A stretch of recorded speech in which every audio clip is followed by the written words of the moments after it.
kickstart that metabolism. So your metabolism is going, which is great. Absolutely. Of course it is. And so because of that, your metabolism evens out and it goes along really, really nicely. Okay? So 3 years' time, it just automatically just adjusts to that point. Absolutely. There'll come a point where I have to stop losing weight. I can't get down to 0 kilos. That's exactly right. And that's the idea, is that you've gotten to a point where you're at that goal weight and you will maintain that. Yeah. And your metabolism will adjust to what you're eating and maintain that weight with you. Yeah, which is really great.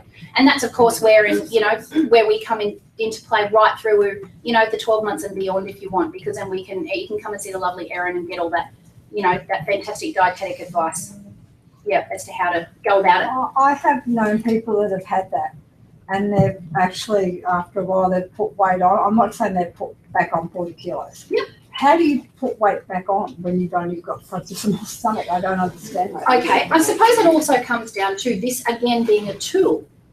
Okay, so it really depends on how you want to use your tool. Okay, so if you're going to go, okay, well, I would rather eat 200 grams of corn chips instead of 200 grams of a yogurt with some seeds in it and, a dash of honey. Now, you get more bang for your buck in that, and this is Erin's department, so I'll let her do this, but you get more bang for your buck in it, and that is a learning turn and a lifestyle change for you. So, there's always going to be 1 or 2 people that just don't use their tool. So if you have like you eat chocolate instead of, say, a healthy salad sandwich, there is a chance that you will gain weight. Only if you don't use your tool. Like every now and again, I don't think anyone in this room can go, I know I eat my chocolate, and I don't think anyone should ever be saying to themselves, no, you cannot have, because what's the first thing you think of?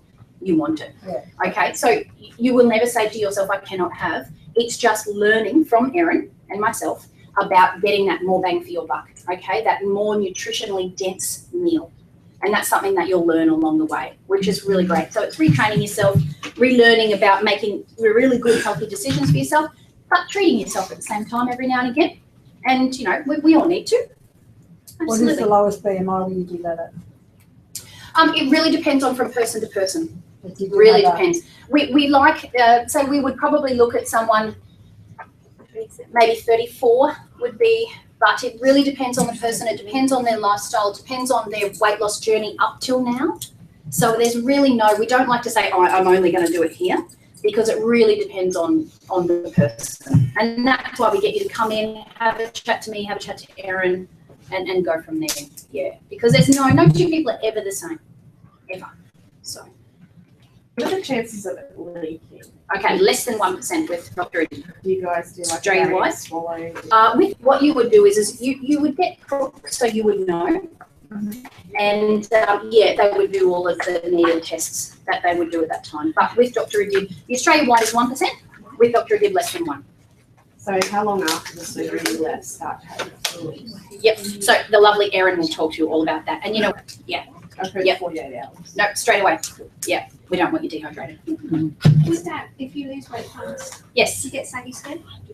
That really depends on the person. Depends on how much elasticity and collagen they have in their skin. Okay, but I'm not going to say no. But it also really depends on that person and what they're doing. See, toning up always helps as well. And we talk about exercise and things, not in a way of, I want you to do exercise. But the first thing I will say to you is you know what, once you're home, 2 days later, go for a little walk. Not round the block, just out and back. Little walks, little walk, little walk. Okay, so we encourage that already. We start that off. Any other questions about the sleep? Yeah, sorry. This is just I've never had an operation. No, that's fine. Staples, do they dissolve? Do they go rusty? No. Do they get removed? No, so they're titanium staples. Okay, so, and no, you don't go off in a store beeper, which is my common question. Will I go off? No, it's okay. Nobody will have to frisk you at the airport. It's all right. Titanium staples, and they stay in situ. They stay there. Okay, so you'll find the stomach will grow over them, and it'll form a beautiful cover over those. Yeah. So, because if you do put on weight again, after you've lost weight and then you put it on, will those staples then split or something? No, your stomach would stretch in other ways, but it's unless, here's the thing, if you sit there and gorge yourself for a year and do nothing but eat until you're full up to here, every single meal, every single day, it may stretch a little. Yeah, it may. But Won't this go is the back to point. what it was It will before. never go back to what it was before. And this is the point of, actually going out of your way to learn what Erin and I have to say and things like that. Yeah. Okay. How long till you can start playing sport again? Great. 6 weeks, depending on the sport. Oz table touch football. Yep. 6 weeks. Yep. I am going to leave it there Yeah, because let's we have do so questions. many. Yeah. We've got a lot to get through. So many And people lots to of guest see. speakers.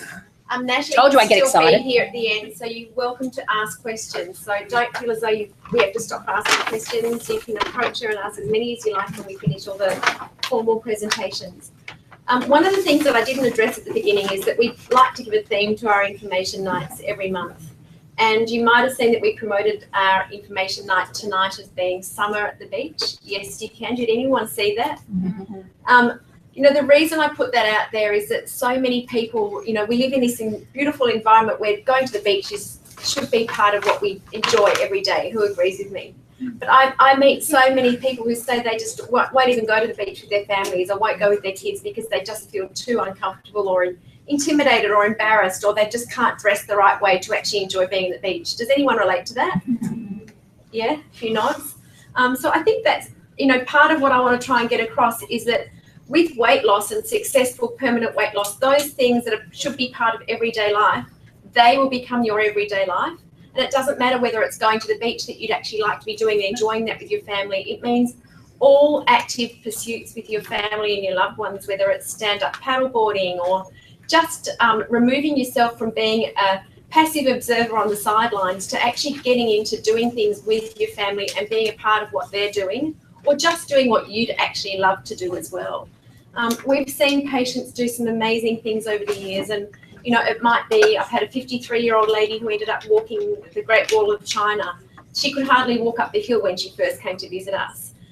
We've done various events with our patients over the years, whether it's been a walk at the Gold Coast Marathon or as teams with the staff. We've gone and done the Noosa Triathlon a few times. And for me personally, there's nothing more rewarding than actually sharing in those experiences with people who've actually dreamt of doing things like that but never really thought they could achieve it. So we'd like you to start to think about what that looks like for you down the track. And I usually do a little exercise at the beginning of the night, but I'm going to leave it for a little bit longer. I just wanted to raise that with you. I will actually mention also that there's lots of interesting information in your bags that you've been given tonight. So please make the most of all the information that's in there. There's articles about some of our other patients as well. Take your time to read through that when you get a chance at home. I'll keep it short and sweet and move on to the next speaker. And I would now like to introduce our dietitian, Erin, to the floor. Please make her welcome. Okay, good evening everybody and everyone at home online. Thank you so much for being here. It's really good to see so many people. It's really exciting. I'm hoping everybody really got a lot out of Natalie's explanation of the procedures, and like Lucy said, we'll all be here after tonight to answer even more questions if you've got them. So I'm the dietitian. Has anybody here ever seen a dietitian before? Yeah, a few? Yeah. Did you like them? No. Okay, I'm really different and I really want you to like me. Basically, my role in this team here is to prepare you for your surgery, help you through your recovery. That's really the immediate part. But really my goal with all of you who do come through the door, depending on whether it's whatever procedure, surgical or non-surgical, that you feel is going to best suit you, my goal for us to work on is improving your relationship with food. So who here feels that they have a really great relationship with food? I love eating it. That's what Okay, who feels that maybe who feels that maybe that it's something they would actually like to improve or like to see change in their life? Yeah, a few people. Okay, so that's really important to me because it is, for me, being a dietitian, food is just the most exciting thing in the world. And really that comes down to it being important for so many reasons. That's how we nourish ourselves. It's how we grow. It's how we treat ourselves well. There's so many aspects to it that really along the way in your journey, no matter which procedure you choose, that's a really important part of the journey to me. And I hope that it would be something that that would, I guess, improve not only your relationship with food, but I guess how you feel you relate to yourself and how you feel about yourself as well. So it's very important to me. Now, what I will maybe go through is the sleeve and the band together first, because who's sort of interested in learning a bit more predominantly about the sleeve? Can I get some hands up? Yep. What about the band? Anyone here for the band? Okay. All right. So we're going to start with these two. Now, basically, both of these two procedures are very similar in what we need to do to prepare and recover, being that they are surgical. So what we need to do for these two procedures, as Natalie explained, they are laparoscopic, which means that it's all keyhole surgery. So it's all done inside of you with very special tools, which means that we're not pulling all your guts out, fixing everything, putting everything back in. We've got more of a limited space. So what we need to do in order to prepare for these surgeries is actually bring our liver size down. So does anybody know, Natalie's explained where the stomach sits. Does anyone know where the liver sits in the body? Yep. Yeah, just under here. Yeah. So like right on top of it. Yeah.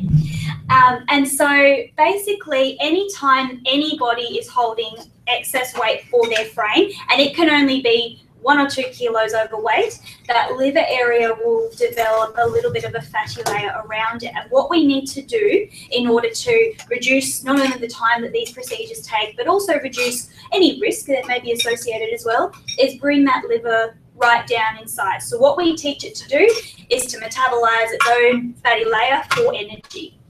So the liver will come right down, and that's really the only goal we have for you before surgery. There's no amount of kilos you need to lose. It's not about losing weight before surgery, otherwise we won't do the procedure. It's nothing like that at all. It's actually bringing some fat off of that liver so that we can move it out of the way and get an easy access to the stomach, so that the surgery is going to be quite straightforward. Does anybody have any idea as to how we actually do that and achieve that?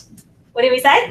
Optifast. Has anyone here ever tried any weight loss shake kinds of diets? Yep. How did you enjoy it? Yeah. Isogenics is awesome. Okay. All right. If you've ever drank shake before, they are the ones that, We agree. Good, because that is our preoperative shake and choice. But basically what we do is a VLCD, or a very low calorie diet. So who knows basically what that is? A shake, I had like OptiSlim. OptiSlim's another one, OptiFast. That is Tony Ferguson. There's a lot, because basically what these shake diets were originally used for was preparing someone for surgery. So if somebody needed, say, a heart surgery or any other surgery where we needed to reduce any fat of any organs, that's what they were originally used for. So they used to be for hospital use only. And then the weight loss industry kind of took over and started marketing them as a weight loss product and putting programs together where people were on them for up to 6 weeks. So being that they were products that was originally designed for people who were quite sick and in a hospital all day long, and then the weight loss industry kind of brought them out as a product that people who were working and had kids and had to maintain a life were then trying to do. How do you feel your energy maybe would be on something like that? Fairly low. Yeah. So that's the main reason I just want to point out that there is a difference between, somebody going on the OptiFast program or Tony Ferguson or any one of these VLCDs and the way that we use it for this. What we are doing is trying to bring that liver volume down. We're not trying to get you to go on any restrictive, torturous kind of a weight loss journey before you even start this, but there is a real purpose to it. So most people have actually tried a shake-based program. Most people have really hated it. And when I start talking about the pre-op diet, they just think, no, she's crazy. There's no way I'm doing that. It's not because I want to torture you. It's because it has real benefits for you during your surgery. So that's why we do that one. So after your procedure, it will be, if it's the band or the sleeve, it's actually very, very similar, identical, really, follow-up and recovery as well. So predominantly with the sleeve, being that this procedure has a wound site that needs to heal along the side of the stomach. So what we're doing is we're changing the stomach from an organ that's a bag shape, that's able to expand and churn and digest. We're changing it into a tube shape. So it needs to learn how to digest in a different way. Similarly, with a band procedure, we're changing the way that food moves through the stomach. So what we're really doing in that 6-week recovery phase is teaching your stomach how to digest again, how to move properly again. With the sleeve, basically we've got a tube-shaped stomach now, and in the first week or two after your surgery, it's going to just be a little bit swollen, so we really don't have a lot of room in it. So what we do is we want to keep that stomach really still. So we go basically onto a full fluid diet for 2 weeks. It is not as bad as it sounds, because recovering from a surgery, getting used to your stomach being a different shape, being able to fit a different volume in, it's something that people find they get through surprisingly well. People generally tend to surprise themselves with how good they feel during the recovery if they follow the right process. So basically with these 2 procedures, we want to keep the stomach fairly still in those 2 weeks, because we've got stitches healing, we've got tissue swelling coming down, and basically we would just want to be keeping you hydrated, keeping some protein going through, but not moving the stomach. What we then do over the next 4 weeks is we build up from a diet of purees all the way up to softer foods. So what we're teaching the stomach to do is to start to digest. Now, it needs to do that at a very slow rate. It's like being a baby again. So think of like a 4 to 6 month old baby, and that will basically be how you're treating yourself for a few weeks. So you've got a stomach that is learning how to digest again, learning how to move. Not only that, the other part of it that really needs to happen, particularly with the sleeve, is that it needs to build up its digestion enzymes again. So the chemicals that actually help you digest your food and break it down. And we really need to give it that time, so that by the time it comes when the recovery period is over, that we're able to move up onto all textures of food. Anything that you're able to eat before the surgery, you will be able to eat after, but just not on day 1. It takes a little bit of time. And so really the recovery phase isn't about necessarily looking at how much weight you should be losing or how much protein you should be getting in. What it is it's a physical recovery and teaching the stomach how to digest again. That's the most important part. And it's a part that definitely can't be rushed. But like Natalie's pointed out, we're all about follow-up here, and I'm on the phone to you just about every week. Even better, if you live locally, I like you to come in and see me all the time, because really being in touch with you and seeing how you're actually going and seeing how you're feeling through each of those weeks after in that initial recovery phase, you're going to feel different day to day, and you're going to feel different week to week. And just being able to touch base is something that, not only you'll find really helpful, but me as somebody involved in your journey, I find it helpful too, because I like to see the changes in how you're feeling and how you're dealing with things. So does anybody quickly have any questions about that? I am going to be around afterwards tonight, so please come up and ask me anything you like. But just for now, does anybody have any questions about the dietary side, the recovery side, or the pre-op side? Yes? I have a question actually about the costs. Sorry? About the costs. The costs? Okay, so if anybody's got any questions related to the cost, we'll definitely be here for after that, maybe see Felicity after at the end. Yeah, absolutely. So yeah, for cost, obviously it varies whether you have health insurance, whether you're not insured, whether your health fund is actually going to be full hospital cover. So yeah, your individual circumstances will dictate a few differences regarding fees, but we've got fee sheets and happy to give you all of that information regarding all of the procedures tonight. Yeah. What about nutrient deficiency? Okay. Like for later on, especially when you're old, like getting up into like 80s and you can make Okay, yeah, no, that's a really, really good point. For those of you listening at home, the question was, okay, if we get a sleeve done now, later on down the track when we're 80, 90 years old, are we going to have any nutrient absorption issues? The answer for all of these procedures is no, if you use your tool well. So basically, what we do in order to make sure that your nutrition, that you're not having any deficiencies, is we keep a close eye on your blood work, and we do get some blood tests done so I can look at specific things. If there are any deficiencies, we'll do some supplementation for that. But the main thing probably that I should point out is that after these 2 procedures, you'll be on a multivitamin every day as an ongoing thing. And what that does is it's like your safety net. It means that it's there as a protection if you aren't able to get a meal in one day. So basically, when you have had a sleeve, particularly a sleeve, you can't play catch up. So if you miss a meal or miss an opportunity to get some protein or some nutrition in, you can't just eat a bigger meal at the next meal. So really it's one of those things, the biggest change you'll really make is really around maybe restructuring how you plan your food or your snacks, where you're going to be, what you're going to have. And really what it does, what I like so much about the sleeve is that it does really open up that side of your mind about really considering nutrition in that way, considering the health of your body, and really it gets people into the habit of planning. So I see people who, yes, can have some malnutrition or some issues if they are not using their tools well, if they're not choosing to prioritize nutritious foods and wholesome foods and nutrient-dense foods. I do actually see a bit of that, and that's something that I always want to work on someone to correct. So even if you've had a sleeve 5 years ago and you really need a bit of help, always feel that you can come back and talk to us, because really that's what we're here for. What I might do now is move on to the Wlsa, because as I said, I will be around towards the end, so please come and ask me anything you like.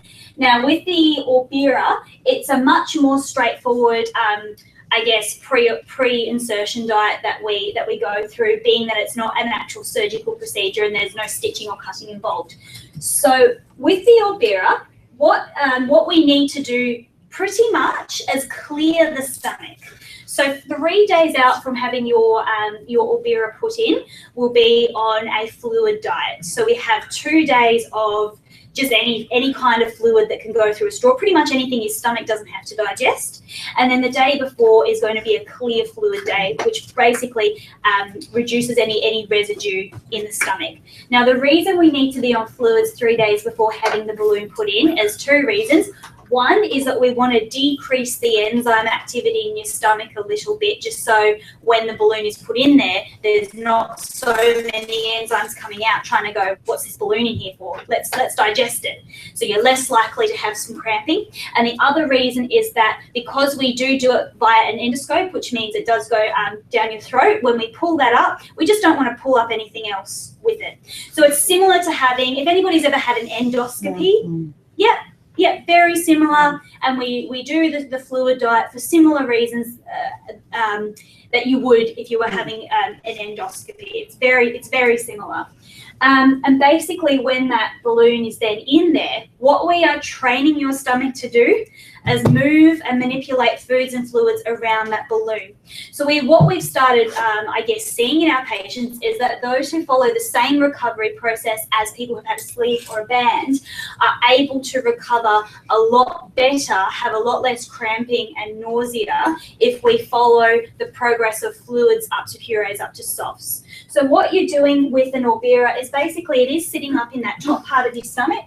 And what your stomach just has to learn to do for the 6 months that balloon is in there is push food around the balloon. So we don't want to go eating something too sort of hard and fibrous too soon. We teach it to move fluids around the balloon, and then we thicken up those fluids to a puree consistency, and then we move on to soft food, and then up to full textured food as well. So you're just really training the stomach to easily move things around that balloon. It slows down your digestion and you really get that feeling of fullness back. So what I love about the balloon is that it really does teach you to pay attention to how full you're feeling. So does that make sense to everyone? Is that fairly straightforward? Does anybody have any questions about the Wlsa? What we do to prepare or recover from that? Not so much. Is anybody here interested in the Wlsa, having a look at it? Yeah, a few? Good. Okay. All right. So I will be here to answer any questions for you at the end, but what I might do now is let Felicity hand over to Warren. Thank you. Okay, thanks, Erin. Okay. Does everyone have a notepad? Okay. Just like you to take just a moment to think about, if you could see yourself 12 months from now, what are 3 things that you would most like to see change in your life that you would like to visualize, and just write those down. And it might be something like, I'd like to be able to tie my own shoelaces. I'd like to be able to sit in an economy class aircraft seat without an extension seatbelt. I'd like to not be off my diabetes medication, or I'd like to be off my CPAP machine. It doesn't matter what it is, if you can just pop a couple of things down. And this is not for us to collect, by the way. This is an exercise for yourself. And maybe something that you actually might want to take it in when you go and visit the psychologist, because it might help you actually assess if these realistic goals. Is this something that I'm going to achieve through my weight loss surgery journey? So yeah, just a little bit of self-reflection. Whatever it is, it's all about you. So while you're doing that, the next team member I'm going to introduce you to is Warren, our psychologist, who's been working in this practice now for, I think, over 8 years, and has made bariatric psychology, his absolute specialty in this field. And it is really important that you think about, connecting with your team after surgery. It is the critical difference, forming a relationship with the nurse team member, the dietitian, and the psychologist, and engaging with them for the long term, because that's where you're going to make massive lifestyle modification changes in your life. So without any further ado, I would like to introduce you to Warren. Please make him welcome. Thank you. Thanks, Wlsa. Wlsa said I've been in practice probably for about 8 or 9 years now, and I've been very lucky to work with patients in all areas, coming from balloon, gastric band, gastric sleeve. And to be quite honest, I've learned quite a lot from our patients and patients that I've worked with, probably more than I ever learned in a psychology book at university. But look, it's a very interesting field, and I've got a couple of questions for you. But it was quite interesting just sitting there listening to all the questions you had for Natalie and for Erin, because there was a time many years ago that I used to do this and stand up here and tell everybody about the procedures and to get hundreds of questions. The greatest thing about being a psychologist is nobody ever asked me one question. so hopefully you've at least got one question from me before we leave tonight. But Wlsa just reminded me to tell you that part of this process that we have in working with patients and supporting patients is post-operatively you get to see me as your support network and as your personal support person as often as you need to. So it's actually quite nice. We get to know each other really well. And hopefully sometime down the track I can sit and talk to you about some of my problems. All right. So look, we'll spend about an hour together. I'll keep this pretty short because we've got a few very important people that need to get up and have a talk and tell you about their journey and past patients. And but we'll spend about an hour, 45 minutes to an hour together initially before you have your procedure. I'm very interested in learning about you and your background and some of your eating related behaviors and habits and attitudes towards food, and lifestyle in general, what you do for work, what your work-life balance is about. And one of my sort of key goals is to help you balance everything out and find a way to establish some consistency with a new challenge in a new way of life, in a new lifestyle. And that's not always easy. It takes practice. And it's the same for any field of psychology. If you're going to work with somebody in this particular field, whether you're doing sports, psychology, health psychology, it's pretty much based on very much the same principles. And that is, we've got goals and we've got processes, and we want you to focus more on the processes than the goals. And we want you to focus more on the changes in behavior, which are far more challenging than simply saying, I want to reach a certain goal weight. Okay, because we come to outcome focus, we lose sight of what the behaviors are and the processes are involved to actually help us make sustainable changes. So I often talk to people about when they come in, they're very focused on, for example, getting to 75 kilos or 85 kilos. And if that was the case, we simply lock you in the room and leave you in there for 6-8 weeks and give you bread and water, and you'll come out 65, 75 kilos, but you're not going to come out any more the wiser in terms of behavior changes that you need to be adapting to. So there are a few things to talk about, and I want you to bring everything to me, and I want you to bring everything to the table, and so we can discuss, what it is that's challenging with regards to your weight, and what it is that you sort of envision for the future with regard to weight loss, and we can talk about what's really important to you and who are the people around you that are supporting you through this process.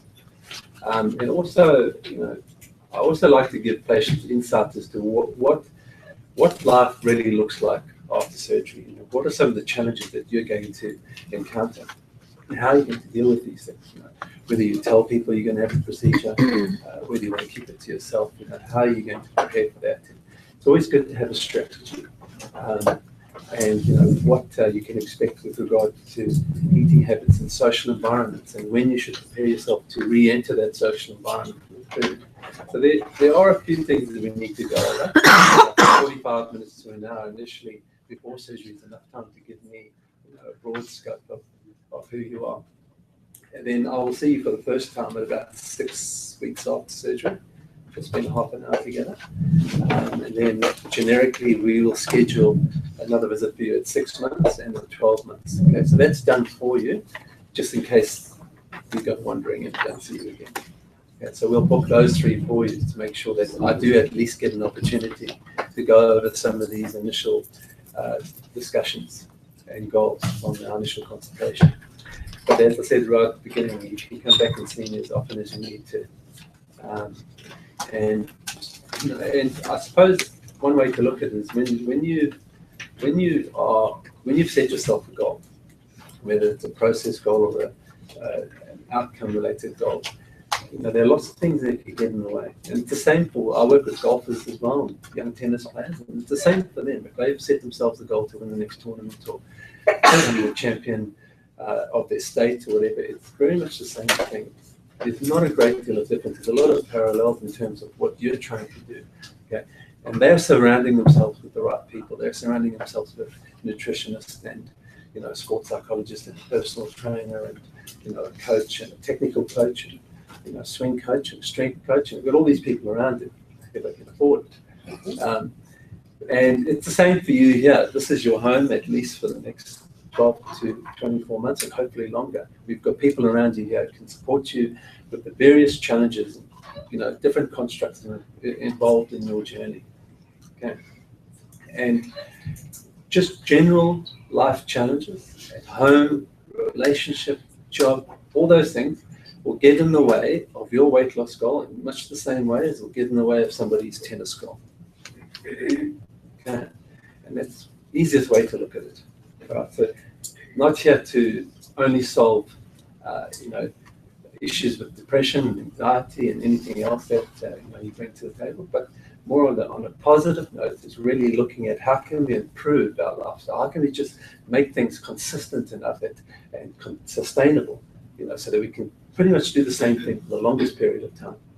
Okay, and I'll leave you with one final thing, and I always like to mention to people.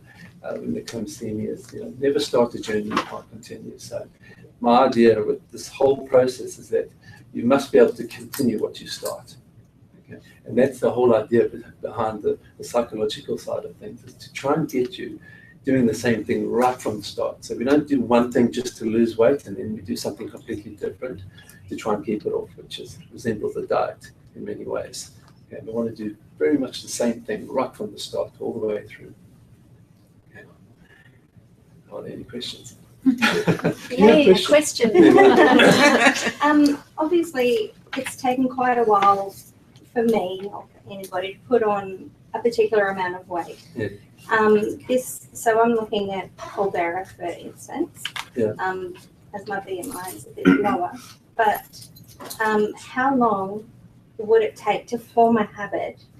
Because this comes out after 6 months, so you need to have a well-formed habit by 6 months in order to carry that on and keep that weight off. Because I don't want to go through something like this and then after 6 months have no habits formed that I'm not going to continue. I need to be totally focused and not ever put that on again. Yeah. How long does it take to form that habit? To be honest, And everybody's different. How long is a piece of string? I mean, at the end of the day, you have to enjoy what you're doing. That's the first thing. So if it's somewhat enjoyable, then it becomes easier to sustain.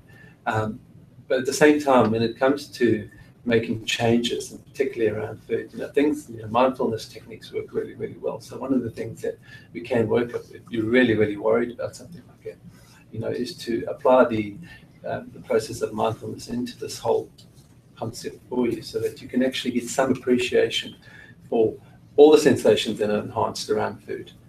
including the visual one, because you've got to get very used to the amount of food that goes onto that plate, and hopefully down the track.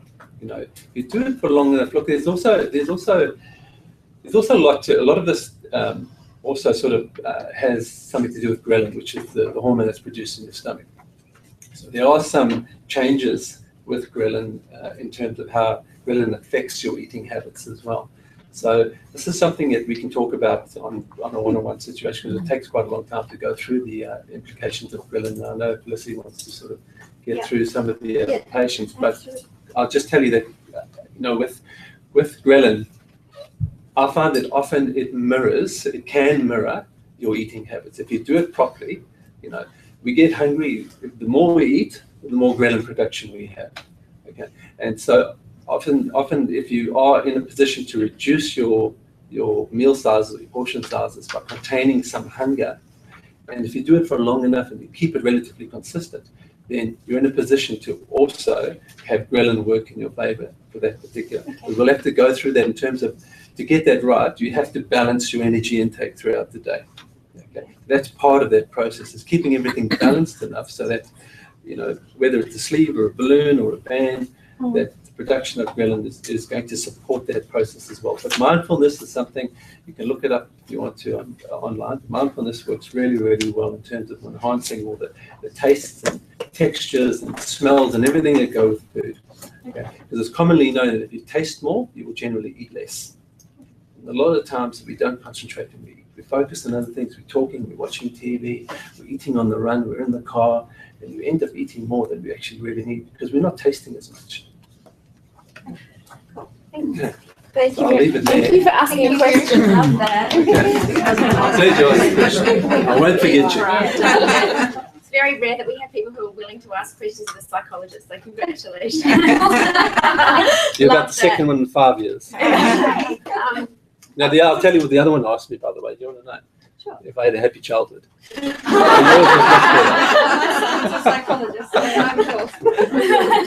Probably one of the things that I'll add to Warren's comments is that one of the reasons that we do have a 12-month program is that we think that 12 months is going to be necessary to impact those positive lifestyle behaviour changes. But it comes from a lot to do with your commitment to be compliant, to work with a team, as much as it is the team to work with you. So there's a relationship there. There's a team kind of whole big connection that is really important. And you're right that if you were to have your balloon out at 6 months, you could revert back to previous poor behaviours if you're not going to be committed. And that's the time that it becomes critical. You've got to be here all the time. And we also work with an exercise physiologist so that, we're actually making this a routine thing now that you have a metabolic study done. So that's something that will help us and help the dietitian be more prescriptive about how we can get best outcomes for our Orbira patients as well. So is the metabolic study only done for the Orbira? It's possible that you can still have a metabolic study. We don't include it routinely in other parts of our program. So it can be really effective if you're plateauing with your weight loss at certain phases. So yes, sometimes it might be something that we would recommend, but it's not something that we would always include routinely, but something you can discuss with a dietitian as well. Yeah. All right.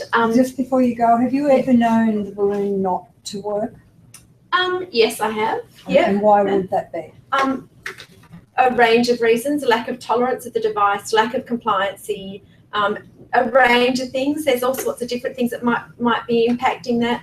I've only ever seen one patient who's had, maybe two in the last couple of years who've had earlier removals for different reasons, but that's a really personal kind of thing too. Okay, so with me, I don't really eat that much. Yeah. Okay.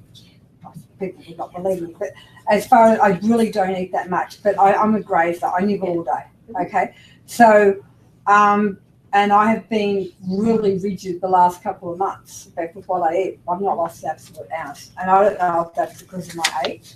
I'm just really terrified that I'll go and sell one of my children and have a gastric balloon. And then it's not going to work. I'm really terrified of that. Is that possible? It is possible, but that's the benefit of having a team to consult with you to work out whether this is actually something that will achieve your goals and expectations. So, you would start that consultation process by talking to the nurse, looking at your whole your family history, your medical history, your dieting history, and start to look at the actual procedure and whether or not it's suited to you. But then throughout the process of consulting with the team, they should hopefully guide you in the appropriate direction to suit your needs. Yeah. All right, we're now getting to the exciting part of the evening. Is everyone comfortable or happy? There is water in your bag, so if you're getting a little bit tired, get your bottle of water out, have a sip of water. Anyone need to have a stretch before we move on to the patient speakers?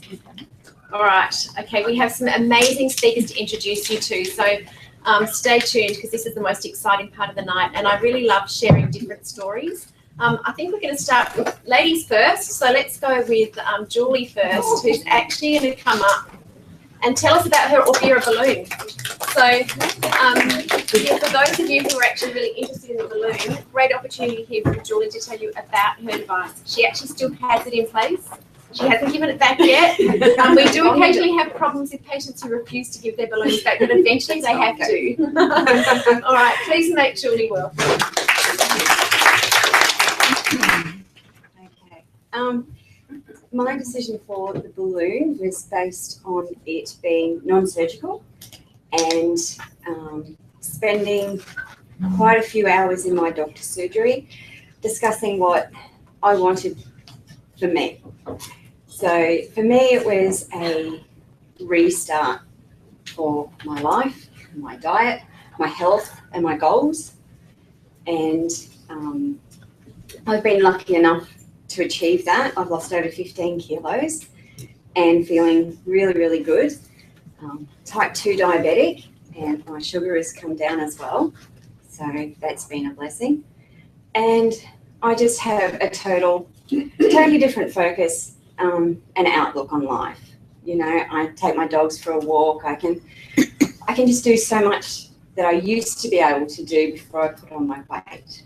So it's given me my life back. And as you asked before about post-balloon, I did have concerns about that as well, because I was like, okay, I've got this in here and it's controlling it, and you know, what's going to happen when I get it taken out? But honestly, in the 6 months that I've had it in, it has totally changed my life. I am so regimented with my meals. I eat off a bread and butter plate. I know what I can have when I go out, what I can have when I go to a friend's house, or just anything and everything. You just become it just becomes part of your life. You're so routine about everything, and you don't focus on that. It's just an awesome thing to know, because you've already got that moving forward. So you just, I guess, for me, looking forward and getting it removed, it will be having the support of everyone here. They are all wonderful people, and you really do need them behind you, because, you know, there are times where you think, oh, you know, is it worth it? Have I done the right thing? But, you know, the results speak for themselves. And one thing I have done is you need to chew your food. You need to, smaller portions, and chew your food. I used to just eat, not worry about it, but with a balloon, you'll sit and you'll just go, oh, okay, I'm full. You know, it happens it's almost instantaneously. You'll start to take a few mouthfuls, sit there. I don't drink with a meal anymore. I always used to, but if you drink with a meal and I'm assuming it's with the other procedures as well, you just get so full so quickly. So just have your meal and have a drink half an hour after if you need it. And that's what I've been doing. Sorry, that's what I've been doing. That's been working fine. So I don't know that there's anything else I can really tell you. It's post-procedure, I was a little bit sick, but apart from that, I've not looked back. It's been great. So how long have you had yours in then? 6 months. So you've Yeah, absolutely. I'm losing my little friend. At any time, has it slipped down? No, I've been really lucky. Look, I honestly don't even know it's there. The only thing, massage a couple of days ago, and laying on your stomach was a little bit uncomfortable. But that's sort of the only thing I've really noticed. Lemonade ice, get most of lemonade ice box is just a godsend, because you just want something that's cold and that gives you the rehydration. They're fantastic. Had reflux or? No, I'm on the Nexium. Any of those sort of things? No. If I eat something that's a little bit garlicky, like strong garlic, then yes, I will get a little bit of reflux. But no, the Nexium helps. Well, you're on the Nexium, so you take that every day, and I've not had any problems at all. And with my other medication as well, like my type 2. What sort of an eater were you before you had the balloon? What's it? An eater, were you like a big meal eater, or were you actually, I was eating nearly as much as my partner. Yeah. And then when I came out of hospital and I wasn't eating, I cut him down. So then he realised too that he didn't need to eat as much. So he was actually losing weight. And then when I started eating my meals and I went to a bread and butter plate, he was just like, oh, you know, you can survive on that, obviously. I mean, yes, I do have help, but I actually got him to rethink how he was eating and all the stuff that he was taking for lunch and morning teas and afternoon tea. And I mean, he's a hard worker, but he still doesn't need that intake of all those calories. Yeah, so it's helped him as well. So that's been good. Yeah. Any other questions? So what would your daily diet, not the whole diet be, but are you just breakfast, lunch, dinner? No, because I'm diabetic, they would prefer you to eat at least 5 times a day. Okay. So I have porridge in the morning. I've just changed back to that because that's the one thing that I found that sustained my hunger. I may or may not have morning tea. I'm about a 4 meal person day every day. So if I don't have morning tea, I'll have afternoon tea, but that's just a small yogurt or celery sticks and carrot sticks with a little bit of dip or something like that. You just mix it up a bit. All right. Yeah. So you found that just chewing your food has helped with? Amazing difference. Yeah, because I mean, you know, you just eat. You're always in a hurry. There's always something going on. Well, especially with something like celery. Yeah. So just everything I put in my mouth, I chew about 30 times. It's way more than I used to. Just a couple of chews and down she went. But you can't do that because you just feel so uncomfortable. So it's all about, you know, when you start coming back onto your solid food, you just little bits at a time, and then you get to know what your stomach can handle. And then that's how you train yourself to know what you can have every day and what you can have per meal. And I'm quite regimented, so I just try and have the same sort of things, mix it up a little bit with your flavours. And one thing that has changed is I'm more a savoury person now than a sweet person. So what do you think made that change? Well, I don't know if it's this or it's just because I tried to take out a lot of the sweet things because I'm diabetic as well. I'm not supposed to have them, but you do like to have your little treats. And I still have a treat every week. I'll buy myself a caramello koala and I'll have my treat every week. I know, right? But that's my little, you know, that's something for me that I have once a week. But, you know, it's, I've just noticed in the last couple of months, my tastes and flavours have moved more to the savoury side. So have you lost your cravings? Because we crave junk food, whatever. Yeah, you don't crave that anymore? I have lost a lot of the craving for sweet. As I said, I have my little chocolate, but no, I'd be happy with cheese and bickies or the celery sticks and dip or water crackers. It's that sort of flavour I want now. And for dinner, you know, it's. I know. Look, like I used to be a chef, so I'm doing all my Christmas cakes and rum balls and everything at the moment, and I'm surprised I haven't even tried anything. You know, it just goes in the fridge. We can try them.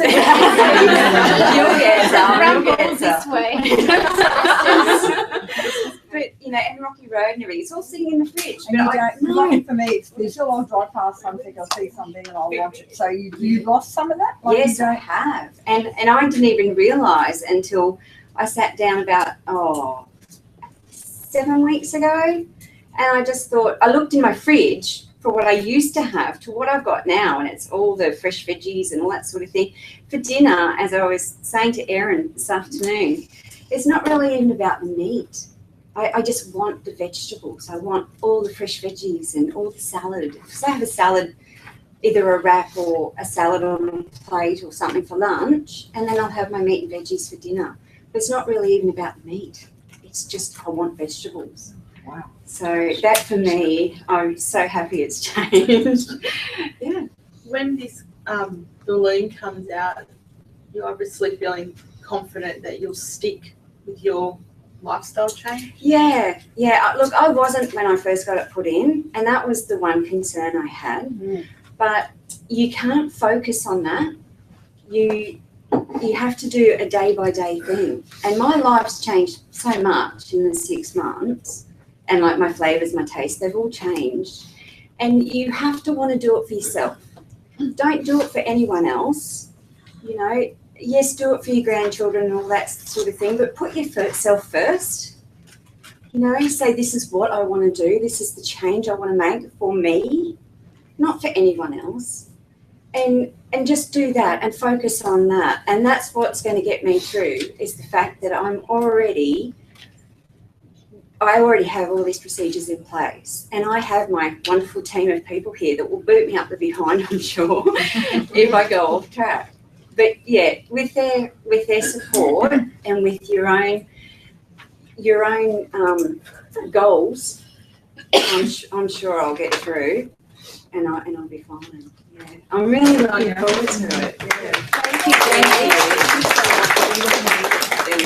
you so much. Great to have someone here to share their balloon experience. I hope you enjoyed that. That was awesome. And we'd love some rumbles. Saying There's plenty to go around. some of the things that you, just to share with you some of the things that you will find out that we do in this clinic. Erin takes our patients on supermarket shopping tours, and that's designed to help you with learning how to read labels better. You know, you'd be surprised how much there is to learn about actually just doing your shopping. So if you're involved in a program, then take advantage of some of the other things that we do offer, and that's one that I think is so beneficial to how you can change some of your behaviours and what you can learn throughout the program. We also do things like go out to dinner with our patients, and we had a dinner this year where it was all about learning how to actually just get back to a normal social life, how to choose what to eat off the menu and not be afraid of just being in a restaurant and having a normal social life, or getting back to that behaviour. And our psychologist did run a mindfulness exercise. It was really, really interesting, and I think something that we could all learn from. So just an idea. We do so many different things. Instead of having a Christmas function this year, we're doing it early in the new year, so that we can start to launch our programs for next year. We even do cooking classes. I think, did you come to one of our cooking classes, Dana? I watched it online. Online cooking class. There you go. But we run our pop-up kitchen right here in the clinic, and this, instead of becoming an information night session, is our pop-up kitchen. And it's amazing what we can do in this space and have a lot of fun with learning how to make amazing things here. So those are some of the things that you'll get to experience with our team throughout a 12-month journey. So it's a lot of fun. All right, I'd now like to invite lady number 2 for the evening, Jackie. Please come forward. Please welcome Jackie. She's changed so much since I met her, I can't actually believe it. Please make you very welcome. Thanks very much. It's my pleasure. Thanks. I had, I sat here feeling quite strange a couple of years ago, and I couldn't afford to have this done straight away, so I had the balloon done. I had the money for that, so I went and got it done. And 6 months after it came out, I went and had that done. So I've had both procedures. I had the Wlsa balloon done on the Friday, and I was back at work Monday. I had no great concerns about that. My office is upstairs. I run up and downstairs a lot. On that first week, I was a little bit more cautious. I had this done on the 6th of January this year, which is a Wednesday, and I was back at work Monday. No problems at all.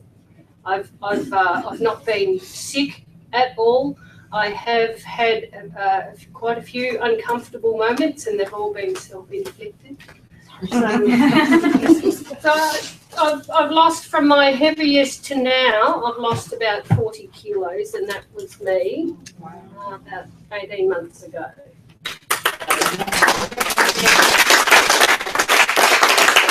Now, the most important thing that wasn't touched upon when I came to this meeting, and it hasn't been said here, food.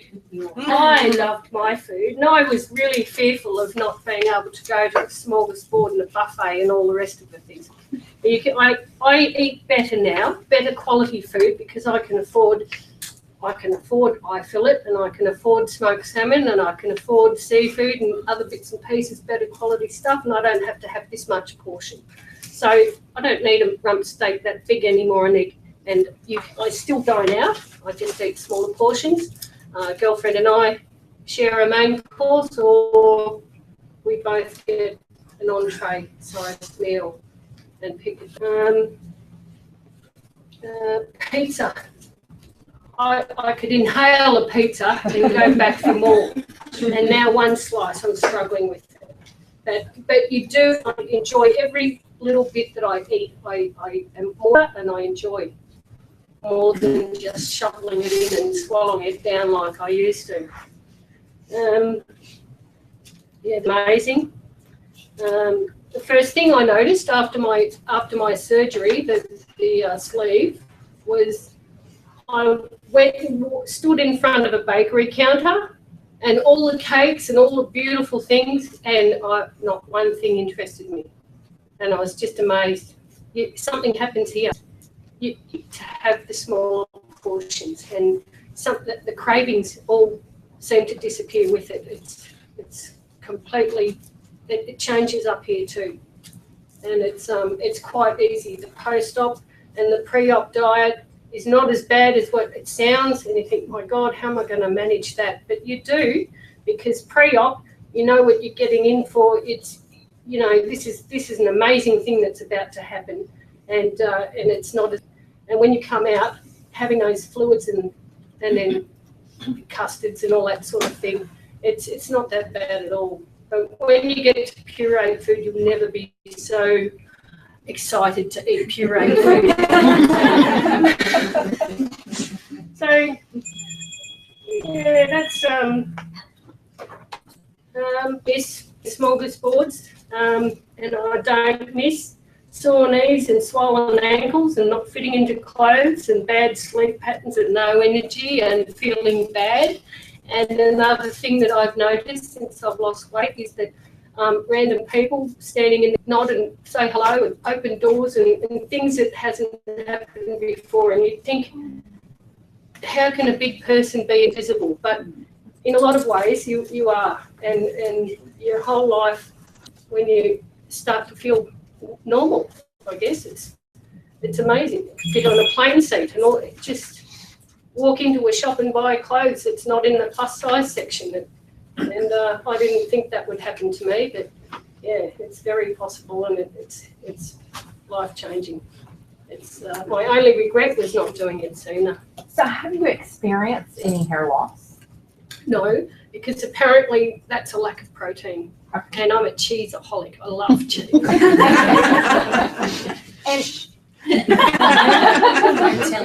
So what made you go from having the Wlsa to then having the sleeve? I know you said you couldn't afford it at first, but okay. The Wlsa balloon, I had money in my bank account, and I could have the Wlsa balloon straight away. So, and I didn't want to wait 12 months for my health insurance to kick in, because time, you know, I'm 53 years old. My health. You look great for your age, by the way. Well, thank you. I didn't want my health to start deteriorating while I waited for the surgery.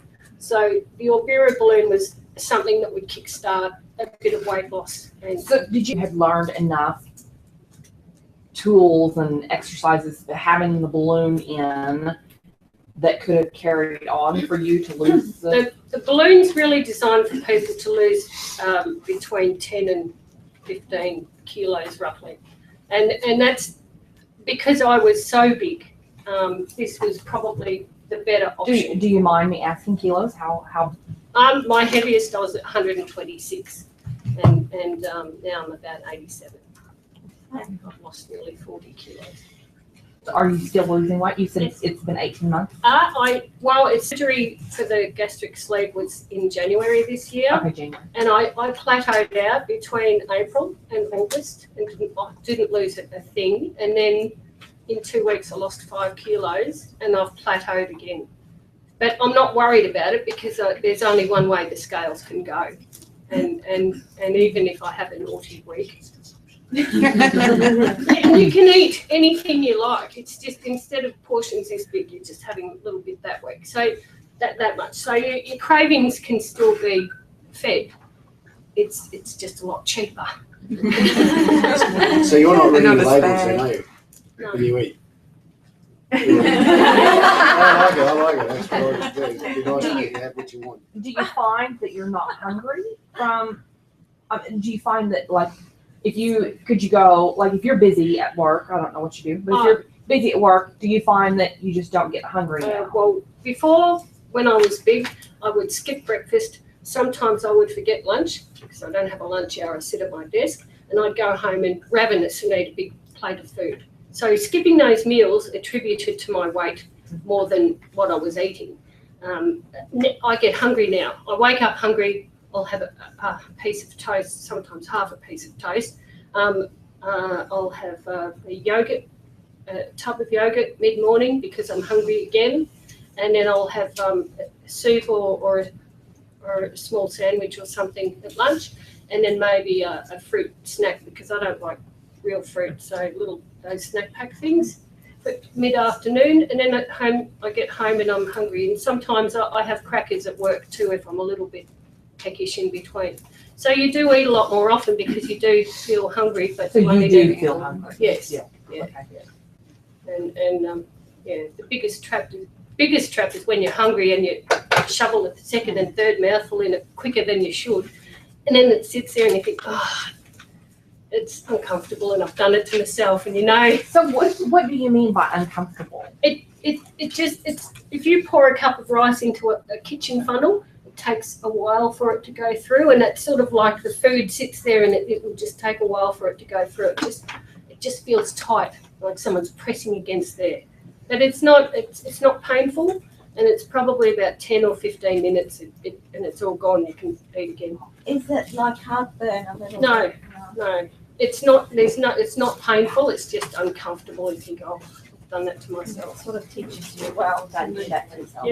Yeah. But in between the balloon and the gastric sleeve, and there's about 4 months, I think, I didn't put any weight on because I was aware of my portion control. I had a couple of days when I was naughty, but I knew it, so I was better. I was good the next day. And it is a mindset, you're totally aware. I didn't want to come out and go into my surgery with weight put back on after all that work.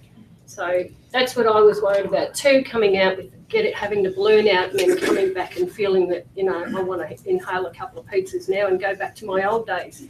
So it's all, a mindset. Yeah, it's pretty good stuff. Any questions?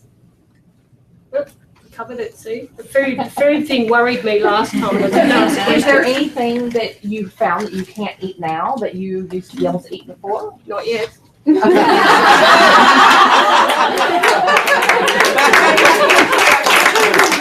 incidentally, you didn't hear this, the very first meal was KFC. But it was 2 popcorn chicken, and that was it. We didn't hear a thing.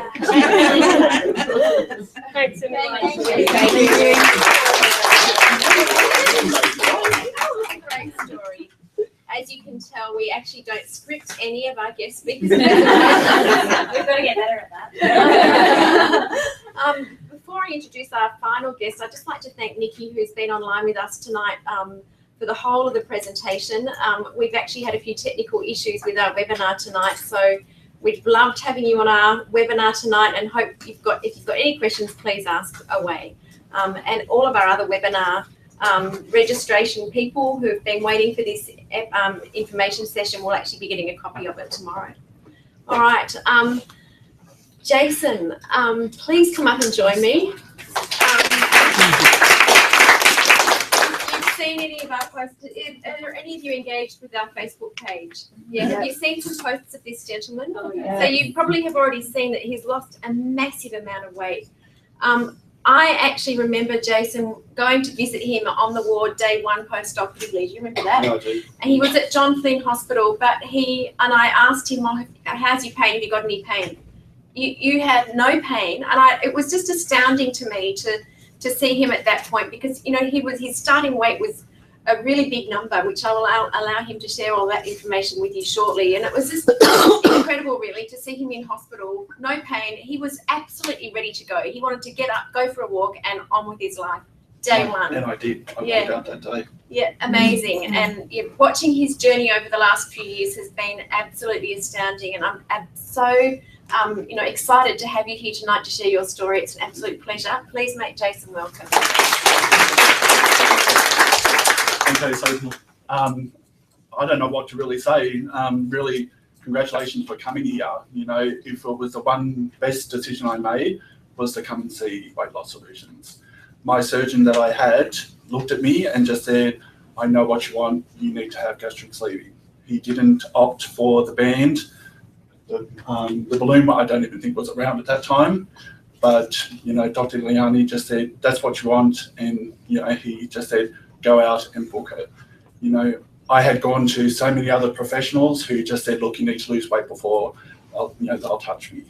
And I was just about to give up because, you sort of like get to a stage where you just think, I'll stuff this up over it. You go see all these professionals and they talk all their rubbish and all of that, and you waste all your money, and yeah, it got nowhere. I seen these guys, and I think it only took me like 3 weeks, and I was in surgery. My surgeon said, look, treat it like you're going into a hotel.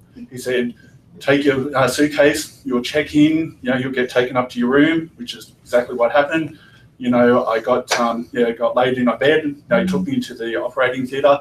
I seen the surgeon, I seen the anaesthesiologist, and they started chatting away, and next thing I was gone. I was thinking that I'd have to count to 10 and all that sort of stuff and all that sort of rubbish that was going to go with, but that didn't happen. I was warned that I might have to go into intensive care afterwards, but needless to say, I got straight into my own ward.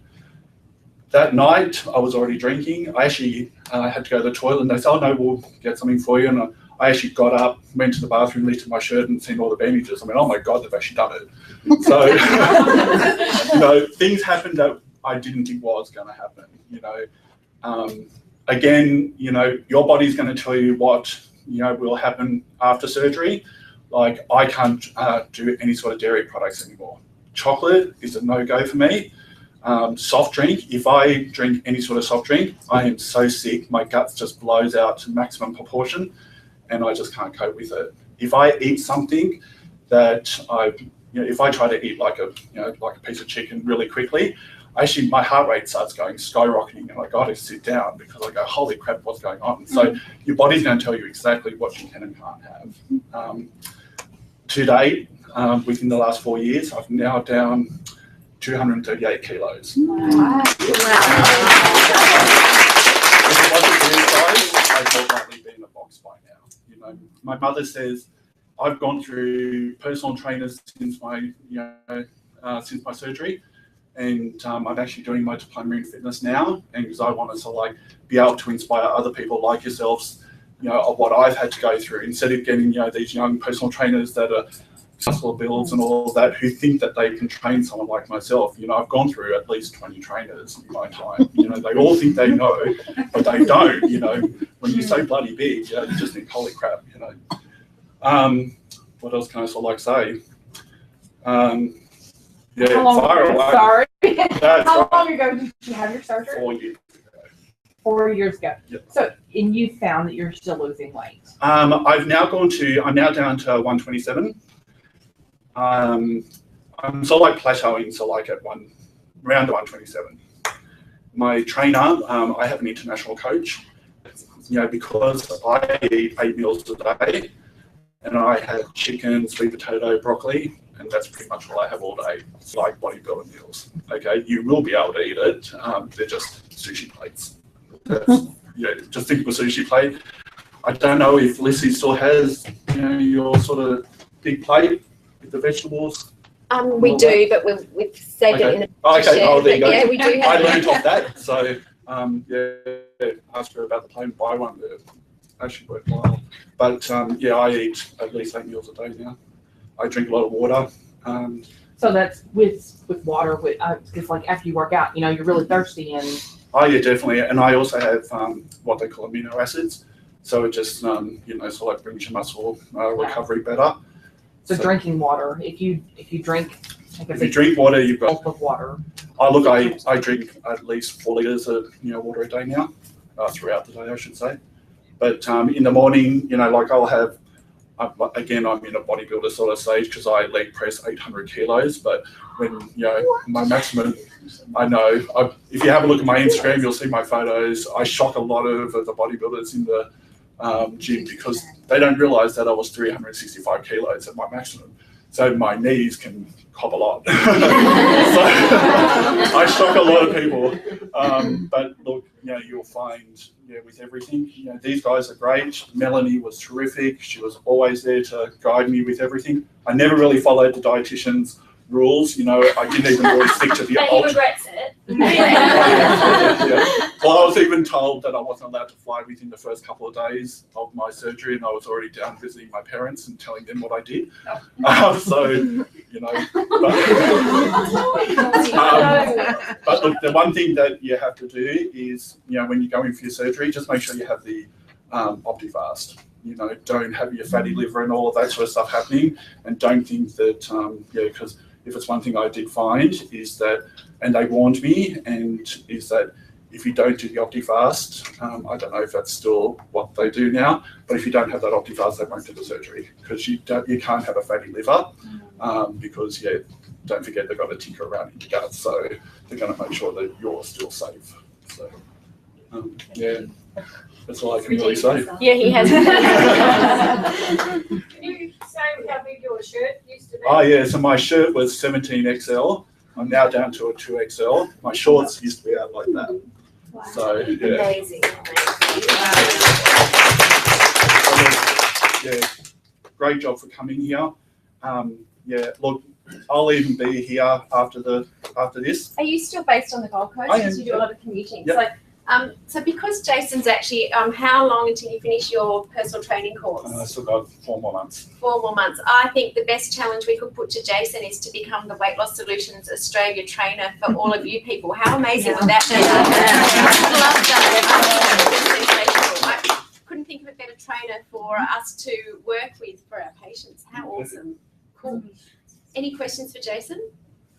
I'll be around anyway. Yeah, happy One to thing answer. too that I did find with one of my information nights that I came to is that I actually had one of the patients give me their mobile number and I got to ring them and ask a whole bunch of questions because needless to say you'll walk out of here and go, shit, I didn't ask that question. Needless to say, I'll give my mobile number out to you. If you want to ask a question at any time, give me a call because needless to say, I've gone through it, I know. Same with the ladies, they know exactly what has happened to them.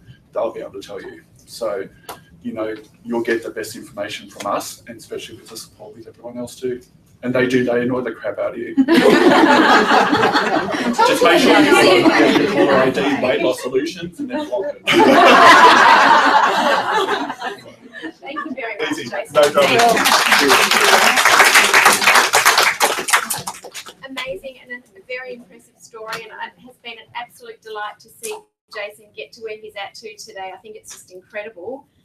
Not to diminish the fact that Jackie and Julie both have incredible stories, but I think it's actually the first time I've ever had someone stand up who's even lost over 200 kilos. It's just the most astounding result. And yeah, look, I think, the thing is that he's made a decision that's going to take him to a space that will see him have an active, healthy future for the rest of his life, and hopefully prevent himself from ever having the medical complications that go hand in hand with excess weight, and really epitomises the vision that we have for patients. It's all about where are you going to be in 30 years from now?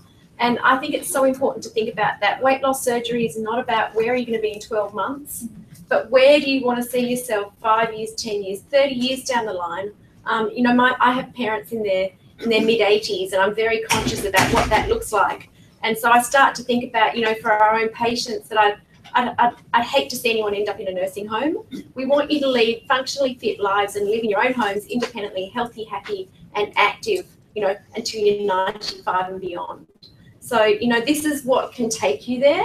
And the results that we see are amazing, in so many different patient population groups, whether it's patients who have had infertility problems and have had weight loss surgery so they can then go on and have kids, or those who want to get rid of their sleep apnea, type 2 diabetes. It doesn't matter what that initial kind of, issue is for you to actually decide that this is for you. But the outcomes, I can tell you, are absolutely astounding. It's been an awesome presentation tonight from all of our guest speakers and our team. Please thank them all. I've been going for too long. Oops. If anyone would like to make an appointment, if you're ready to start and take the first step towards the journey tonight, we're more than happy to assist you with making appointments. Otherwise, I think we've got some forms that you can fill out if you have a specific date or time in line that you'd like to come and see us, then we can contact you following tonight's session. You need referrals, don't you? You do need a letter of referral, and typically, depending on where you live, some patients will break up their consults over a couple of days. If you live locally, you can come a couple of times to see all of the team. If you live a little bit further away, then some people will come and see the whole team on one day. I have a referral words for a different company. She's a spy. But I don't want to go with them because they don't have the support you guys have. So do I still have to go back and get a new referral? Oh, you can just ask your GP to change the name of the referral on the letter, and most GPs they'll be happy to change the name for you. Okay. That's not an issue. All right. The surgery done, like I'm from out past Ipswich Way. Yeah. Obviously it's done here at the Gold Coast, is it? Or and is it done in Brisbane? Wesley, it can be either okay, or. cool. So we use the Wesley a lot too because of the ICU department there and the other facilities there. Gold Coast hospitals, depends when you're having your surgery. So everything's an option. But all your follow-ups down here. All the follow-up is here. Now, this is really important. If you live at, whereabouts do you live? I live in Belbarry. Okay. I don't know where that is, but anyway. Near Ipswich. Near Ipswich. Yeah. So for patients who don't live around the corner, we have a fantastic system, and that's because we have so many patients who are Mount Isa and beyond, all over the country. So we do offer Skype consultations and phone. I actually prefer Skype because I feel that you're more connected with the person who's on the other end of the line. I think that's really critical for us to have that connection for you. So we book it in the same way as if you were face-to-face, but you'll be either talking to your psychologist, dietitian, or the nurse via Skype. And we've just got an iPad that rotates amongst the offices, and you know that they're committed to you in that time via Skype, and you're committed to that session also. So I think it's a really good solution to hopefully be able to look after patients wherever they are. So you've got obviously then 2 doctors, one based in Gold Coast, one based in Brisbane? No, we only have one. Oh, so he travels? Yeah. Which one is he? Sorry? What's his name? So we have there'll be another one coming on board as well, but at the moment Dr. Adib is our principal surgeon. I've researched him. Yeah. You've researched him. He's I've known him since 1998, and he's an excellent surgeon. And he's got good reviews.